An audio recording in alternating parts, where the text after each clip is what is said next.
Good evening, everybody, and welcome back, my friends. Tom Snyder with you here on the Thursday Night Radio Show for October 10, 1991. Tonight, we're joined by best-selling author Joe McGinnis. I go back a long way with this young man. He, a young columnist at the Philadelphia Inquirer back in the 60s. I, a young broadcaster at KYW in the 1960s. His path followed journalism through the years. He's written a number of bestsellers, including The Selling of the President back in 1968, and then Fatal Vision and Blind Faith. Now his newest book is called Cruel Doubt. It's published by Simon & Schuster.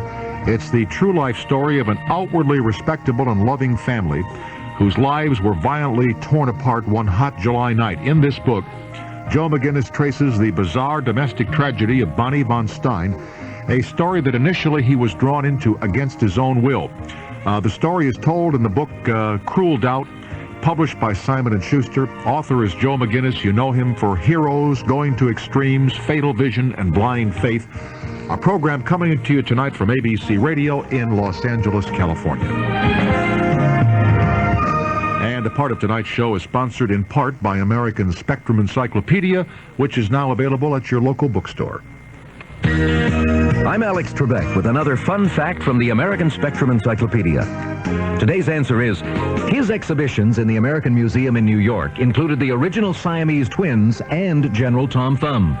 I'll return with a question after this. Mommy, I need to do a book report on Alaska. Look in the American Spectrum Encyclopedia, dear. Mother, why was the Berlin Wall put up? It's in the American Spectrum Encyclopedia. Honey, let's start planning our cross-country vacation. Look in the American Spectrum Encyclopedia. The American Spectrum Encyclopedia, a colorful one-volume reference with over 17,000 entries and 3,800 illustrations. An encyclopedia for the entire family, and the only one endorsed by the American Booksellers Association, in bookstores everywhere. In 1871, this showman opened his famous traveling circus, and 10 years later merged with James A. Bailey's show to become the greatest show on earth.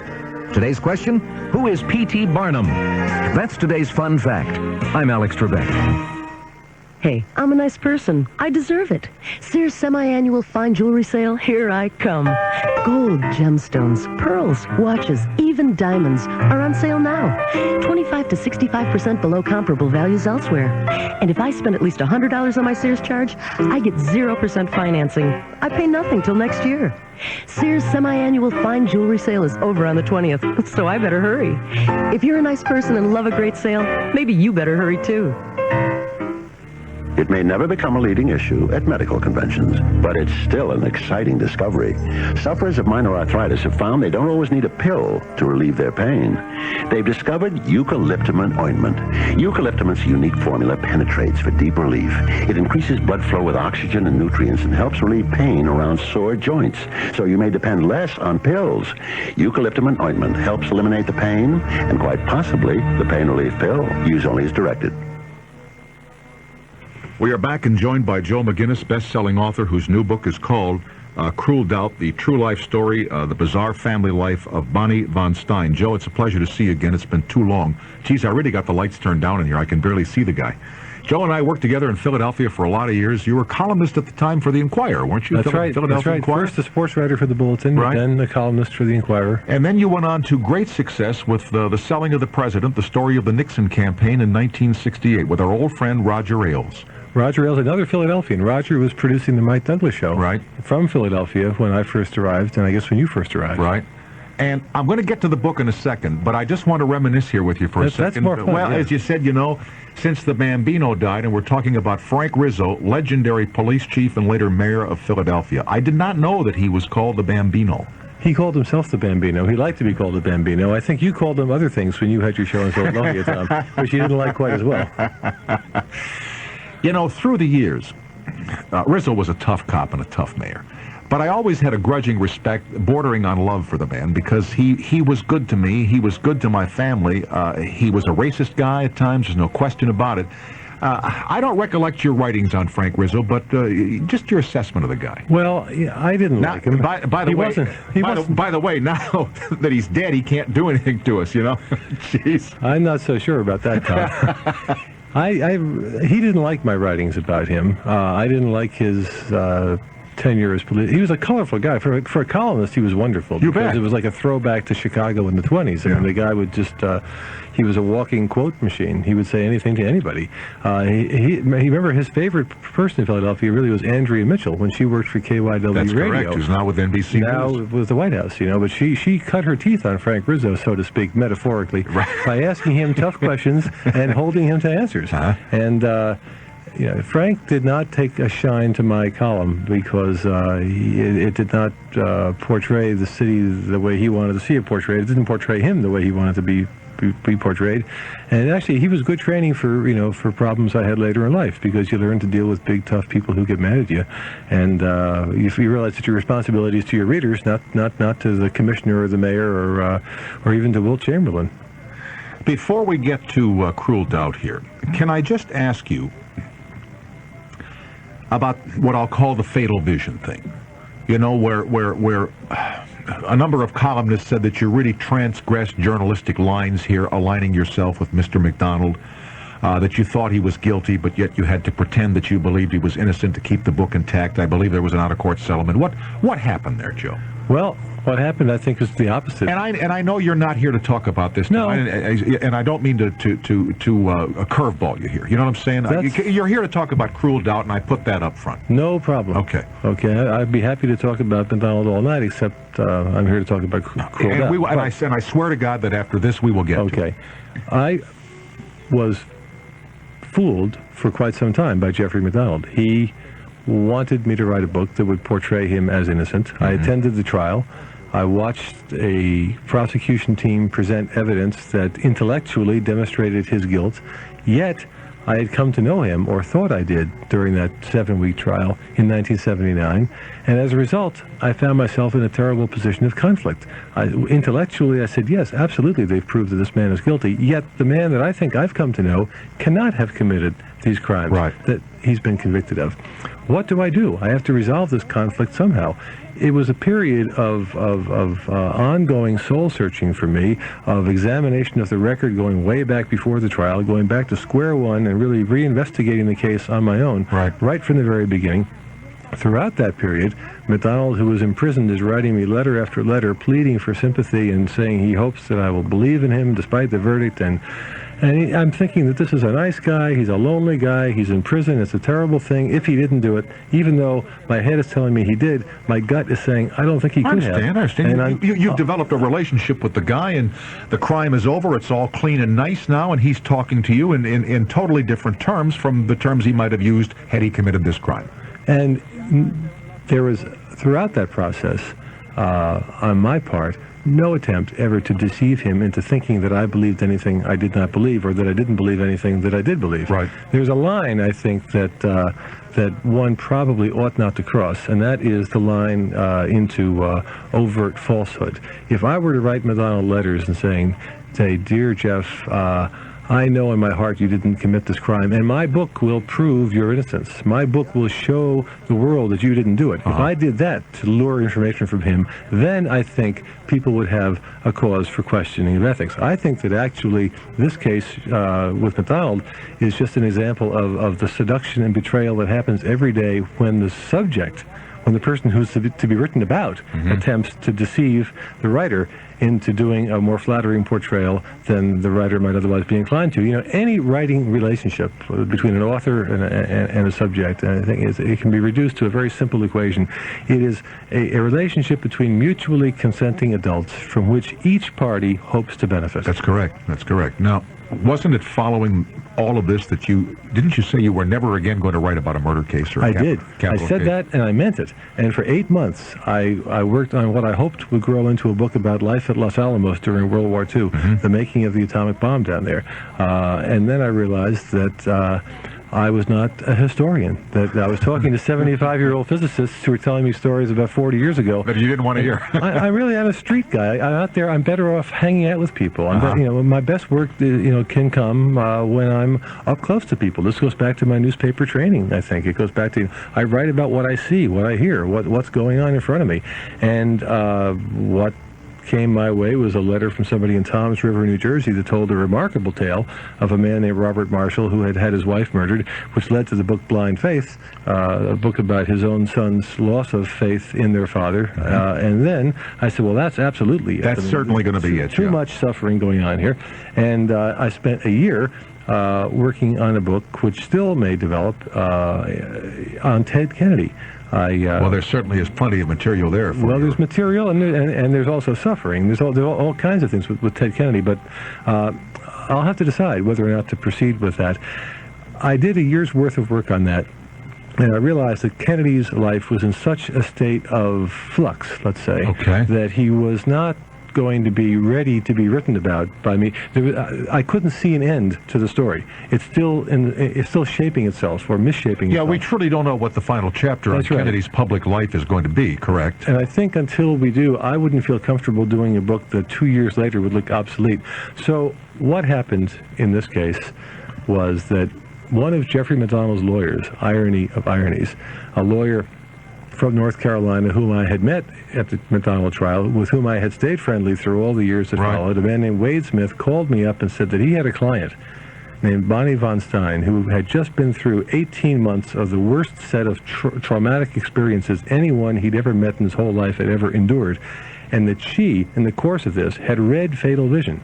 And having read the book, and now, having come out the other end of her dark tunnel, so to speak, she wanted to know if the author of Fatal Vision, me, could write a book about what had happened to her, really in the hope that perhaps I could find out why she had had to go through what she'd been through. And we can be more specific about that whenever you want. Well, we can do that right now. Okay. We can do that right now. Bonnie, tell me about Bonnie von Stein and what she went through. What she went through. Bonnie von Stein was a typical plain vanilla, middle American housewife. Real name, maiden name, original name, Bonnie Lou Bates, born in Welcome, North Carolina. Almost the ultimate American cliche. She had 2 children from an early marriage to a younger man who abandoned her. She raised the children by herself for many years and then worked her way up into the field of data processing with an insurance company in Winston-Salem, North Carolina. She married a second time to a man named Leith von Stein. They settled in a small community in eastern North Carolina where her children grew into teenagers. And what's the time frame here? Time frame is the 1980s. Okay. On a hot July night of 1988, Bonnie von Stein went to sleep at midnight. Her husband was already asleep. Her oldest son was away at college, North Carolina State University in Raleigh, and her daughter, who had just graduated from high school, was asleep in a bedroom next to the master bedroom. At 4 o'clock in the morning, Bonnie von Stein is awakened by the sounds of a life and death struggle. She's awakened by to find someone beating and stabbing her, beating and stabbing her husband. Her husband is killed. She nearly dies from her wounds. What about the daughter? She's taken to the hospital. The daughter next door is unharmed. Her door is never opened, apparently. She apparently slept through it all. There are people who have questions about that. The book addresses those questions in a very direct way. Bonnie emerges from the hospital 6 days later to find that she herself is the prime suspect for having arranged the murder of her husband, because to the police in that small town, it had eerie echoes of the Jeffrey McDonald case. A story about intruders of the night, a spouse who's murdered. In this case, a motive. $2 million inheritance. Leith von Stein left behind $2 million when he died. Bonnie inherited it all. It got to the point... So the original betting men among some quarters in the police department is she did him in to get the $2 million. She arranged somehow to have him killed and faked the injuries on herself. You know, maybe it got a little excessive. She didn't want to come that close to dying to get the $2 million.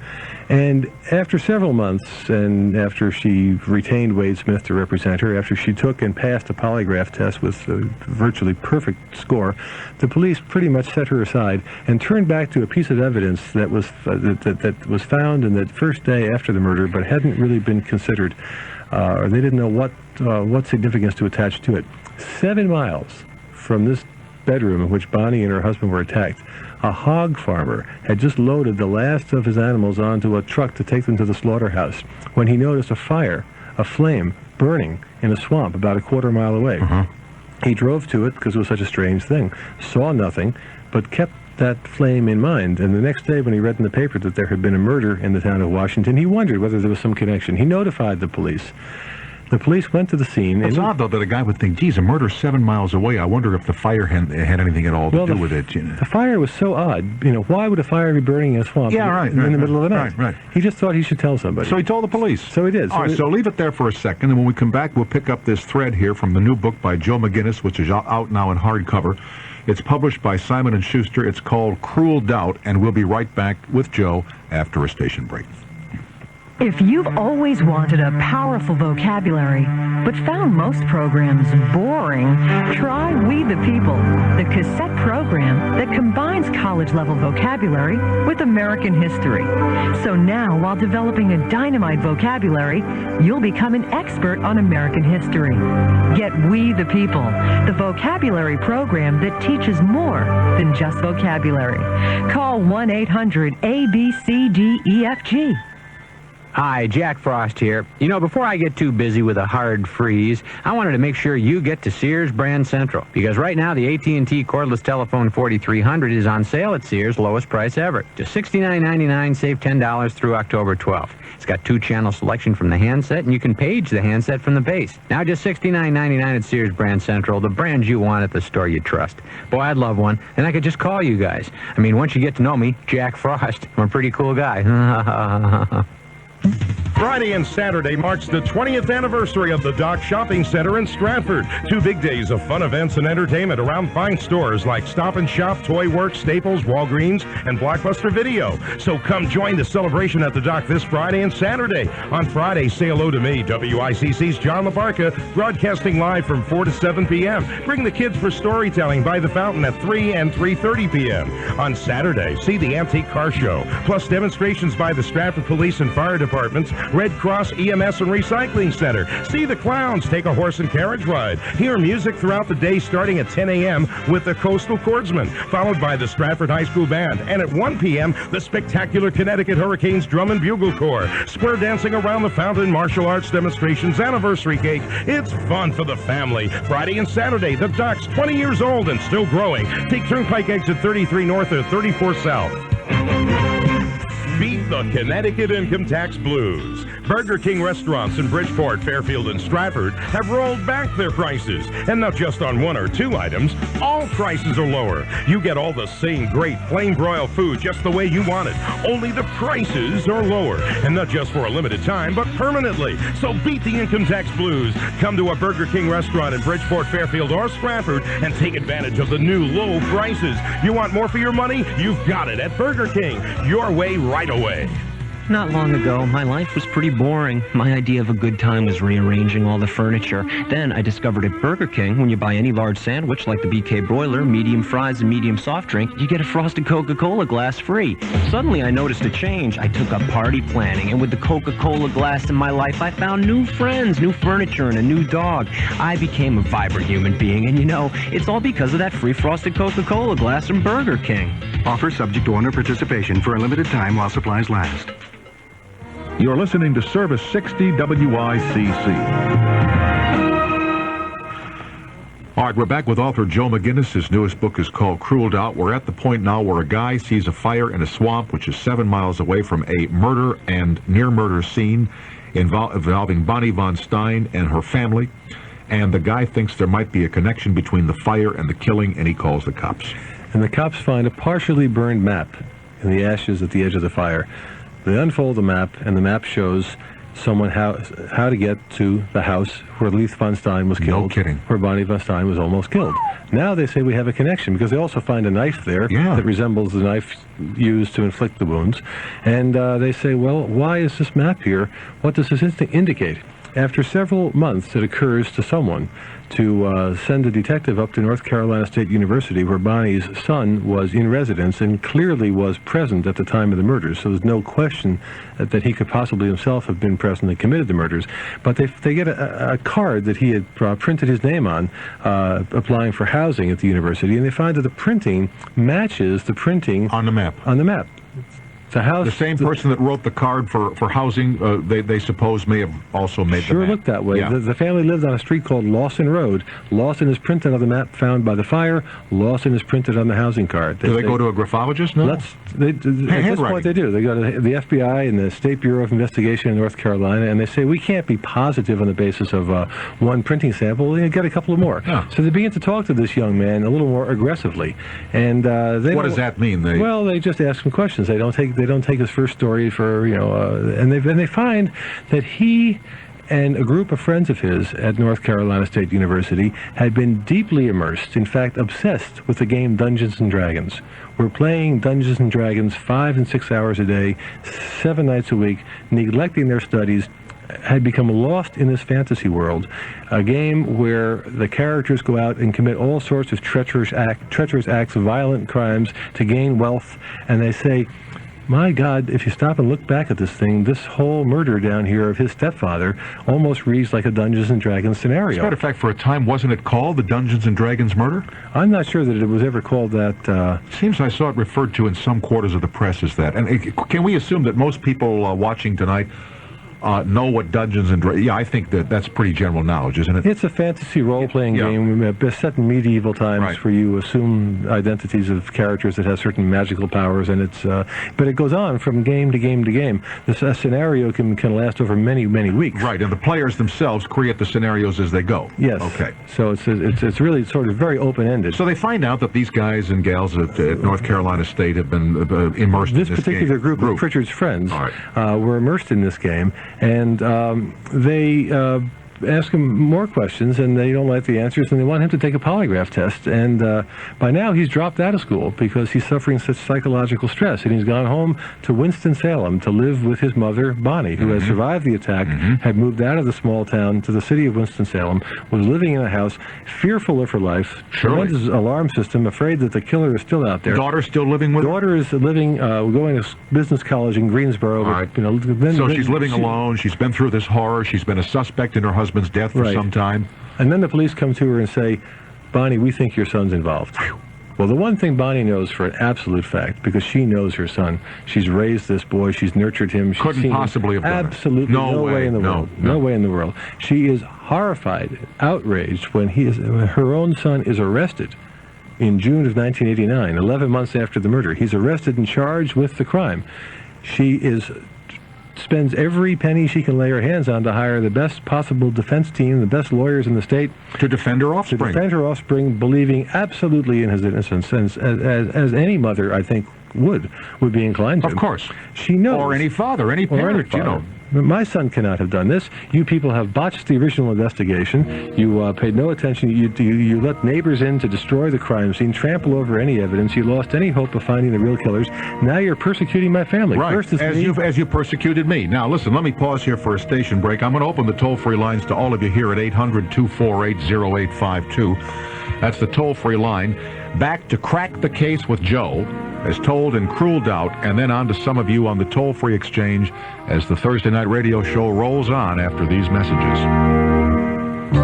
You're on the radio show, and I'm Tom Snyder on Service 60 WICC. Let's hear a professional nutcracker talk about deliciously different Honey Almond Delight cereal. I'm at the high point of my career. How come? Well, just taste new Honey Almond Delight cereal. Those aren't just frivolous nut bits. They're whole sliced almonds, crunchy nut clusters. I'm even tasting honey toasted flakes. Well, Honey Almond Delight's a hit. I'll say. Oh, I could get a raise. Wow. A new condo in Colorado. Ooh. I'll call it the Nutcracker Sweet. Very good. New Honey Almond Delight cereal. It tastes deliciously different.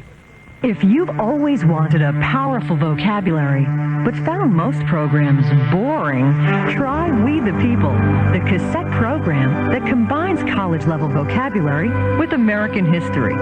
So now, while developing a dynamite vocabulary, you'll become an expert on American history.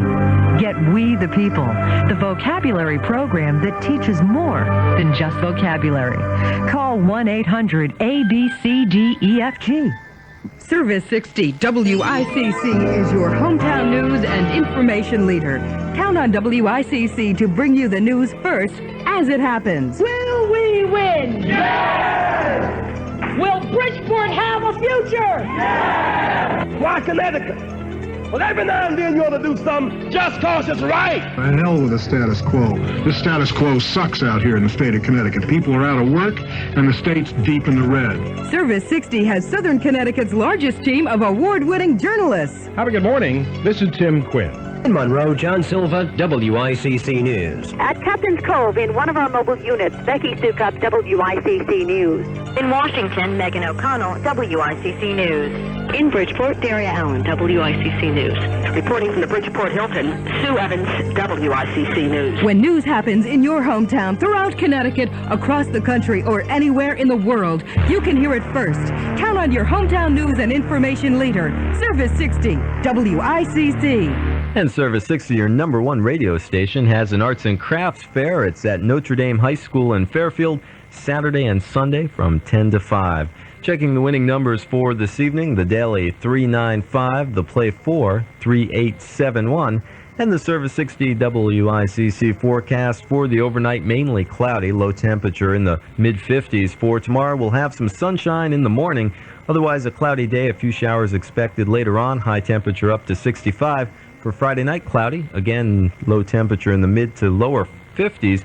And the outlook for Saturday, mainly cloudy, will have a few more showers, high temperature around 60 degrees. The wind blowing out of the southwest at 14, the humidity 61%, and the barometer reading 29.99 inches and on the fall. And currently it's 61 degrees at your weather station, Service 60 WICC.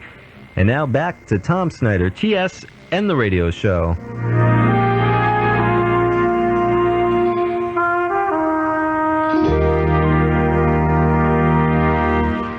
Okay, we're back with Joe McGinnis coming up later on tonight on many of these same stations. The unbelievable radio broadcasting of the one and only Dr. Demento, that's coming up tonight on many of these same stations. And if yours is not one of them, call up and demand to know why. So now,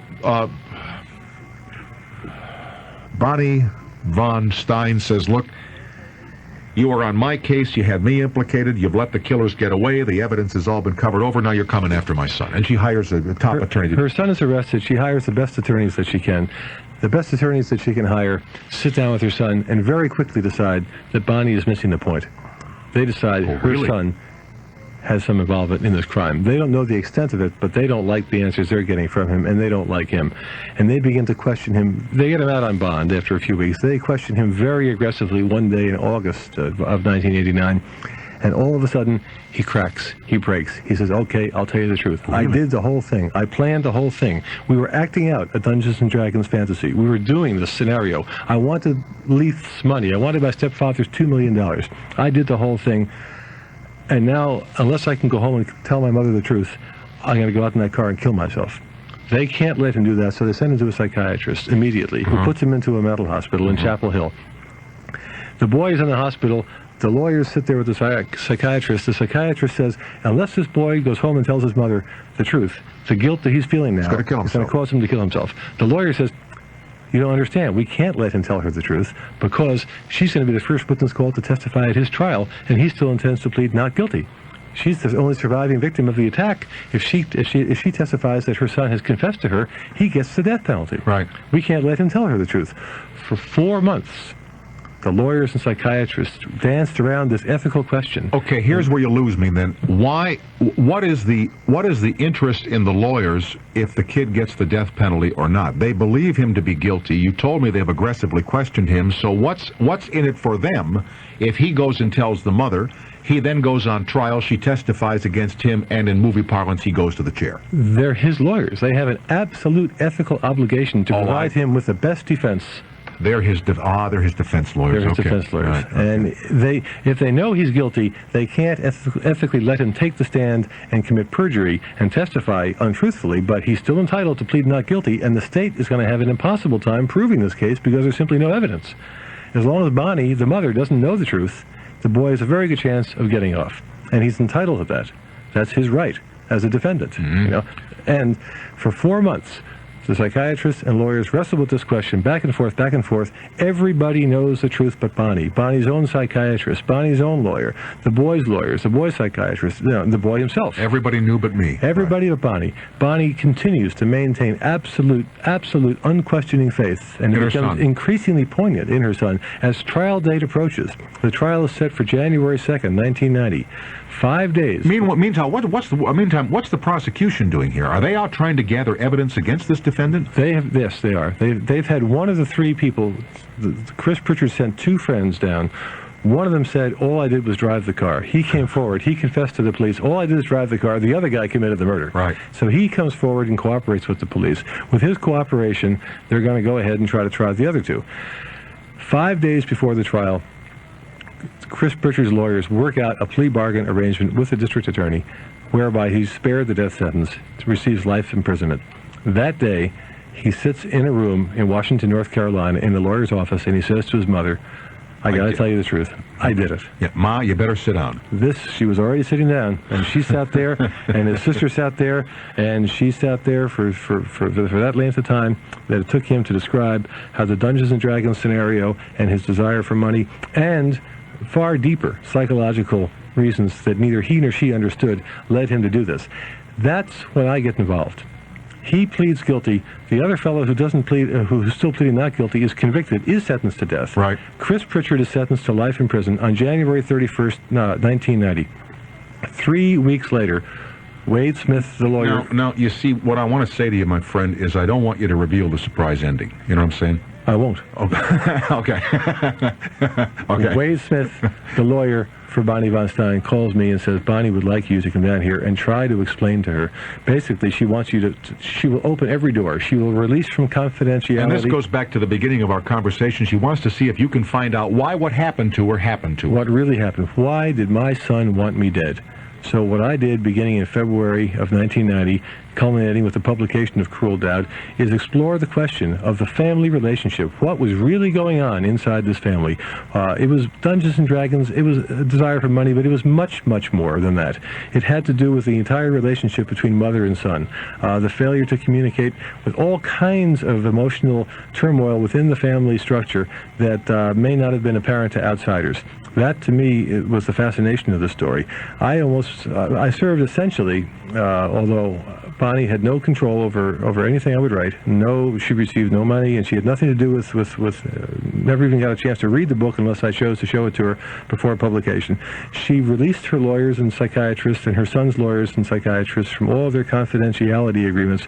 I had access to the kind of material that no writer ever gets access to, truly the inside story. And working with that, and with her and her family members, I was able, I think, in Cruel Doubt, to piece together the story of what happened to Bonnie von Stein and why it happened. And why. And the why it happened, I would assume, is part of the surprise ending. I would say that, yes, this is a psychological mystery. That we're not going to reveal tonight. Okay. Back with Joe McGinnis and all of you on the toll-free exchange. We're at 800-248-0852, and we'll continue right after these messages.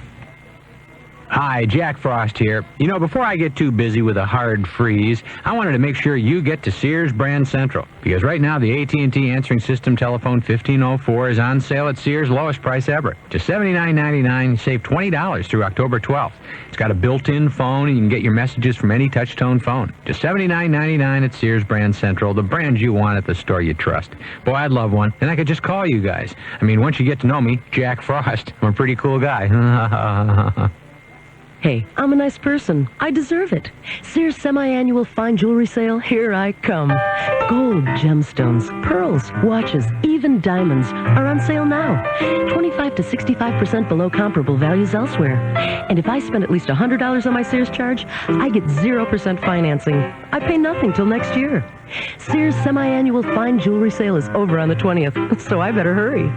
If you're a nice person and love a great sale, maybe you better hurry too.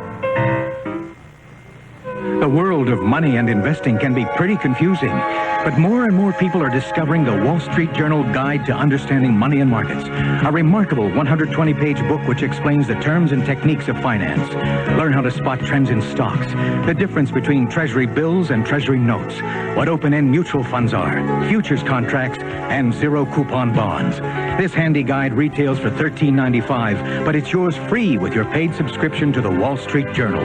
Call now and you can have 13 weeks of the Wall Street Journal and the valuable 120-page guide. That's 13 weeks of the Wall Street Journal for the news and ideas you need every business day, and the 120-page guide, which tells you everything you want to know about money and investing. All for only $37. You'll save over 20% off the newsstand price. Call now toll-free in the continental U.S. 800-225-8400. That's 800-225-8400 for the Wall Street Journal. Stan, it's your conscience. Give me a break. I'm on vacation. Aren't you worried about your business? What's the worry? My partner's in charge. Well, what if something happens to him? Nothing's going to happen. It could mean a fortune in taxes and the business on the auction block. Now you're making me nervous. That's the idea, Stan. You've got to plan for the future, and I'm not talking about your next vacation. How can you protect your business against unforeseen events? With proper planning and life insurance from the CNA insurance companies. Independent agents who represent CNA can help you in a way other property casualty agents can't, with expert estate and business planning advice. That's because CNA is one of the few companies with consultants on staff who can help you avoid a forced sale and protect your heirs with intelligent estate tax planning. All right, already. Now can I get back to my vacation? Hey, at least you get a vacation. Ask your independent agent about the CNA insurance companies. CNA, for all the commitments you make. You're listening to Service 60 WICC. Okay, we're back with Joe McGinnis. Here's Joe in Jersey City, New Jersey. Hello. Gentlemen, good evening. Good evening, sir.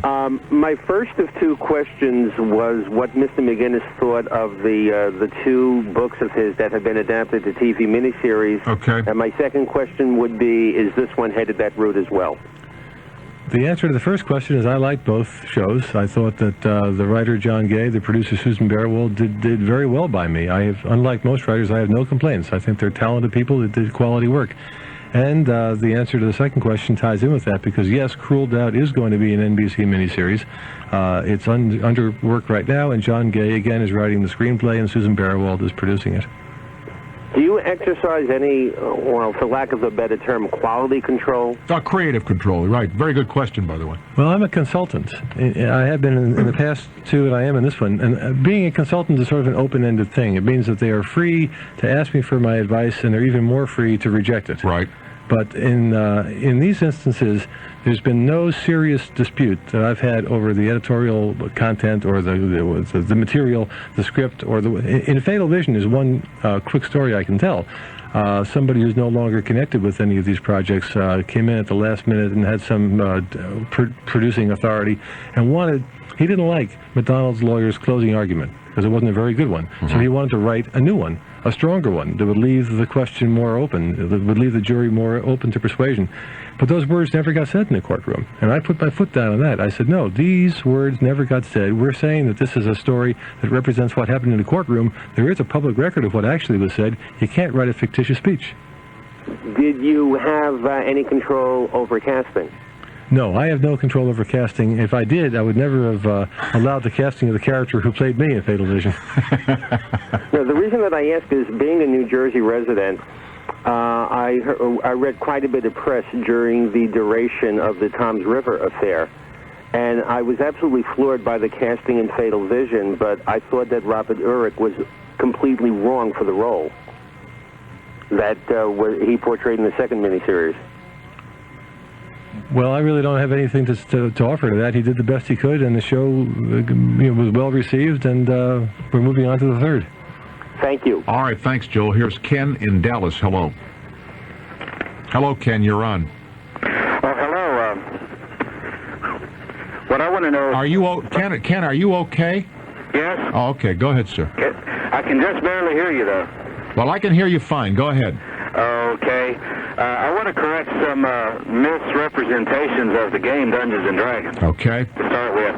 First of of all, I am a player, have been playing 11 years, and I've actually read the rule book before I ever started playing. I'm wondering if the author has ever read the basic rule book.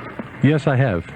Yes, you have. Did you notice in there that there's no such thing as suggested scenarios of players committing evil acts or committing crimes? The single most common scenario is rescuing prisoners. Rescuing the fair princess is such a common one, it's become a joke. And destroying evil. The players' characters are heroic characters. The type of literature mimicked by the game is heroic fantasy, which involves characters going out doing great and brave deeds and right. Can I say something to you, Ken? Saving the world.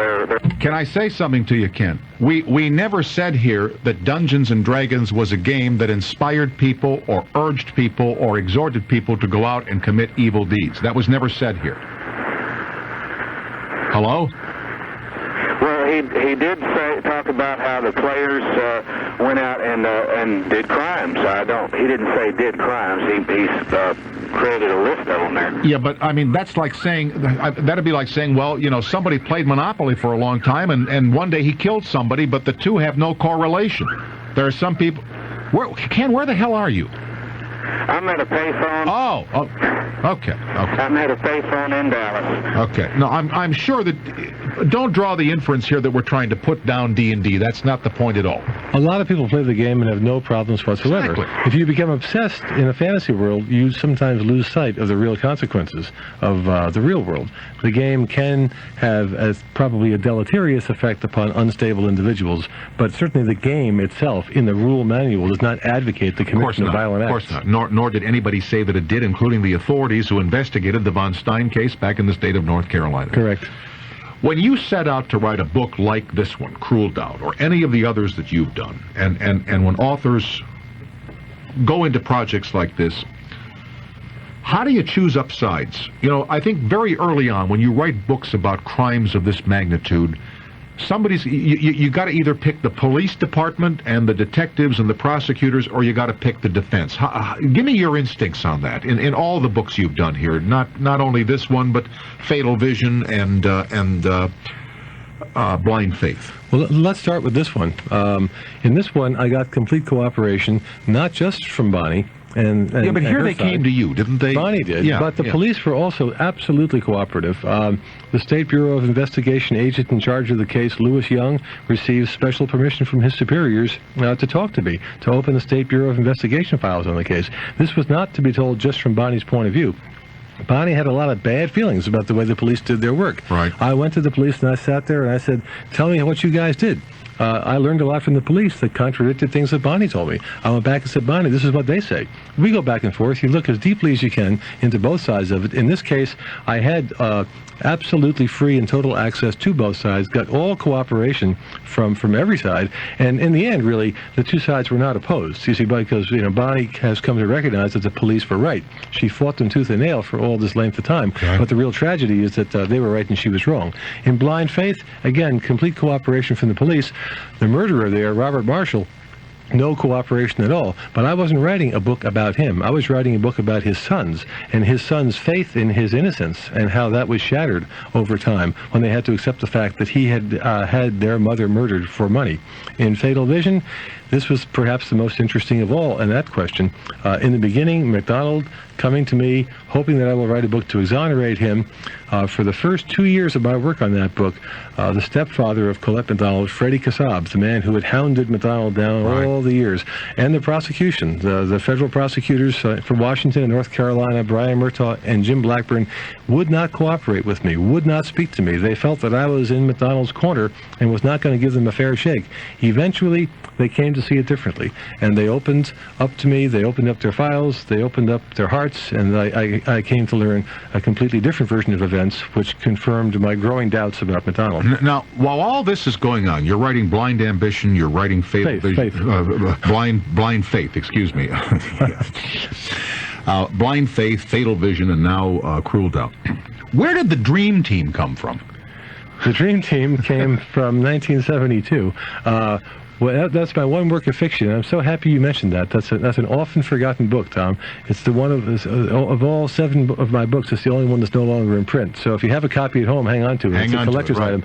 It's my one novel. It was set at the racetrack, Hialeah racetrack in Florida. It from an early let's say, intense enthusiasm I had for horse racing. Is that right? Yes. Does that enthusiasm continue with you to this day? It does not. It has somewhat diminished. As the number of my children increased and the tuition bills began to mount, my enthusiasm for horse racing corresponded. I got you. Okay. Yes. We're with Joe McGinnis, the author of Cruel Doubt, and we will continue after these messages. Listen, I'm very picky when it comes to tires. I only want the best. Now, Sears introduces Bridgestone Road Handlers. Sears is so confident of these new Bridgestone Road Handlers, they'll let you drive them anywhere for 1,000 miles. And if you don't agree they're the best tires you've ever owned, Sears will replace them free. Plus, Bridgestone Road Handlers carry up to 60,000 miles of tread wear-out warranty. See store for complete details. Come on, who's going to back you better than Sears? Hi, Jack Frost here. You know, before I get too busy with a hard freeze, I wanted to make sure you get to Sears Brand Central. Because right now, the AT&T answering system telephone 1504 is on sale at Sears' lowest price ever. Just $79.99, you save $20 through October 12th. It's got a built-in phone, and you can get your messages from any touch-tone phone. Just $79.99 at Sears Brand Central, the brand you want at the store you trust. Boy, I'd love one. Then I could just call you guys. I mean, once you get to know me, Jack Frost, I'm a pretty cool guy. Hey, I'm a nice person. I deserve it. Sears semi-annual fine jewelry sale, here I come. Gold, gemstones, pearls, watches, even diamonds are on sale now. 25 to 65% below comparable values elsewhere. And if I spend at least $100 on my Sears charge, I get 0% financing. I pay nothing till next year. Sears semi-annual fine jewelry sale is over on the 20th, so I better hurry. If you're a nice person and love a great sale, maybe you better hurry too. Do you know there are only 44 sounds in the English language? 44. And when you learn these 44 sounds called phonics, you can read and spell almost everything. That's why Hooked on Phonics is so successful. We've set these 44 sounds to music, making learning to read simple and fun. So get Hooked on Phonics and take the mystery out of learning to read. Call 1-800-ABCDEFG. Marie Caruso of West Newton, Massachusetts, is telling us about her skin problems. I teach, and I teach at a community college. I just developed a jewelry allergy because I was just breaking out exactly where a necklace would be, or a watch would be, or a bracelet, something that's on my skin. It was just a very annoying itch, and it would just itch like anything, and you would scratch till you scrape your skin off your arm. But Marie Caruso got relief using Triple Action Gold Bond Medicated Powder. Gold Bond has made itself a part of my life. You don't expect a powder to do what Gold Bond can do. I mean, it's relief. It's great. Gold Bond's Triple Action is like 3 great powders in one. It has the absorbing action of powder, the medicating action of a proven itch fighter, and the drying action of zinc oxide. That's Triple Action Gold Bond. The itch! It's gone. Gold Bond is terrific. Try Triple Action Gold Bond Medicated Powder. Use only as directed. Available at drugstores and supermarkets everywhere. Tomorrow night in this time period, Eleanor Clift of Newsweek magazine and first reactions to whatever happens before tomorrow's Judiciary Committee hearings involving Professor Hill and nominee Thomas. That's tomorrow night on all of these same stations. Now, we're not going to reveal the ending, the surprise ending of Cruel Doubt. I mentioned that geez, almost 25 years ago, you wrote The Selling of the President, 1968. The selling has certainly gone on, hasn't it? It has gone on. It has gotten bigger. It's gotten more sophisticated. And the people responsible for it, the Roger Aileses of this world, have gotten less ashamed of what they do. In 1968, at least Richard Nixon had the good grace and conscience and shame to want to keep these guys in the closet, so to speak, to keep them out of the public eye. Now, when a guy declares his candidacy for public office, the first thing he does is calls a press conference to announce what political consultant he's been lucky enough to retain. Right. The Roger Aileses are now in the front room. Roger Ailes actually called me in the beginning of 1988. He had a conversation with me about something else, but he said, I'm sitting here trying to decide who should be the next president of the United States. He said, Bob Dole and George Bush both want me to work for them. I know the Republicans are going to win, so whichever one of these guys I pick is the next president of the United States. I'm sitting here making that decision, Roger said to me. He says, I'm not quite sure who I'm going to go for. I think I'm going to lean toward Bush because Dole has kind of a short temper and might not be a steady hand at the helm, so I think I'm going to go with Bush. And that is exactly what happened. And I have very few doubts that if Roger had instead chosen Robert Dole as his candidate, that Dole would be president. Robert Dole would be president today, yeah. You know, there's an article in Newsweek magazine this week on the cover called it's a no bull campaign, that where people in this country are tired of all the rhetoric, they're tired of the slogans, they're tired of the spin doctors. They would like a campaign conducted without any of the baloney that we got from Bush and Dukakis in 1988. I wonder if that will have any effect at all on the campaign of 92. This public attitude. In fact, there was a poll taken by the New York Times and CBS where 83% of the American people now believe that the Congress of the United States is composed of corrupt individuals. After the check bouncing fiasco and the restaurant bills that are unpaid, and now this the Judiciary Committee completely bungling this whole sexual harassment. I mean, to me, that's a bigger story than the charge itself by Professor Hill. I wonder if the politicians can possibly clean up their act in 1992. Well, I don't suppose we want to get into political endorsements tonight in the last minutes of the show, but it seems to me that I'm hearing already a level of straight talk and candid rhetoric from some of the Democratic candidates that already exceeds anything we heard from Dukakis and his predecessors in the 80s. I think of a guy like Tom Harkin. Tom Harkins, very direct individual. I know people who have not donated $10 to a political candidate who are already sending hundreds to Tom Harkin. I have a friend of mine, a novelist in Massachusetts, who's already notified the Harkin people that he's willing to take one day off of work every week to work for Harkin in New Hampshire, just because there is a hunger for somebody who talks straight. Whether he stands up and turns out to be that person, or whether this is just another new kind of image, it's too soon to tell. But he certainly has, in early indications, shown signs of breaking away from that mold, not fitting into the little plastic bag that his handlers want to put him in. Well, I just hope that in the campaign of 92, we don't go back to this Pledge of Allegiance nonsense and all this who's the more patriotic and who's the more conservative and the liberals are bad and all this stuff that really doesn't speak to what the problems are that are addressing this country right now. The country rots and rots. And, you know, I've been traveling this country in the past several weeks talking about this book. Right. I've been in cities that I don't normally see for 2 or 3 years at a time. And every time you visit an American city you haven't seen for 2 or 3 years, you're shocked and horrified by how much further the decay has set in. Like Boston, like New York, like Philadelphia, like Washington, like San Francisco even. There's just a blight on this whole urban landscape. And you don't see that in Europe. People who come back from living in Europe and have just come back from Germany, France, Italy, Switzerland, London, Vienna, Stuttgart, Rome. There's still a sense of civilization and hope. And there's in American cities today, and this is why I live far from the city, there is just a sense of the end of the empire. I mean, it's just gotten out. Yes, hopelessness setting in, and the spirit is broken, and the flesh is weak. No, I think the spirit is damaged, but not broken yet. But if it continues for 2 more elections, then it will be broken. Joe, the time is gone. Thanks for coming in. It's great to see you again, and congratulations on your success, my friend. Thank you, Tom. My pleasure. Mr. Joe McGinnis, his newest book is called Cruel Doubt, published by Simon & Schuster. I'm T.S., and this is the Thursday Night Radio Show out of Los Angeles, California. Thanks for listening, everybody.